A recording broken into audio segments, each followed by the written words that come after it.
दर्शकबिन अन्तत राजसभा परिवार र रवि लामिछानेप्रति धतुरीले आएर माफी मागेका छन्। उनले योभन्दा केही दिन अगाडि चितवनमा गएर उज्यालो नेपाल पार्टीको कार्यक्रममा गएर आक्रामक रूपमा भाषण गरेका थिए र भनेका थिए रवि लामिछाने सहकारी ठग हो, यसलाई चाहिँ फेरि पनि जनताले नजिताउनुहोला भनेर चाहिँ उनले त्यो खालेको अभिव्यक्ति दिएका थिए। त्यो अभिव्यक्ति दिइसकेपछि उनको व्यापक रूपमा आलोचना भएको थियो। राजसभा परिवारले र रवि लामिछाने समर्थकले उनलाई अत्यन्तै गाली गलौज समेत गरेका थिए। त्यसकारणले गर्दा उन चाहिँ आज अन्त्यमा आएर उनले माफी मागेका छन् भिडियोमा आएर र उनले भनेका छन् योभन्दा अघिल्लो सरकारले रवि लामिछानेलाई साँच्चीकै राजनीतिक प्रतिशोध साधेको हो र पनि भनेका छन्। त्यसपछि यदि मेरो अभिव्यक्तिको कारणले गर्दा रवि लामिछाने दाइप्रति पर्न गएको असरप्रति म क्षमा चाहन्छु र राजसभा परिवारप्रति पनि म क्षमा चाहन्छु भनेर उनले माफी मागेका छन्।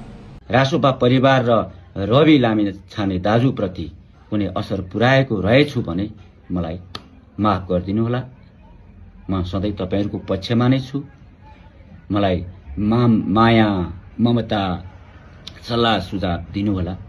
म सधैँ तपाईहरूको पक्षमा नै रहनेछु। नयाँ शक्तिहरूको पक्षमा नै रहिरहनेछु। नयाँ शक्ति एक ठाउँमा हुनुपर्छ भन्ने मूल्य मान्यता राख्दछु।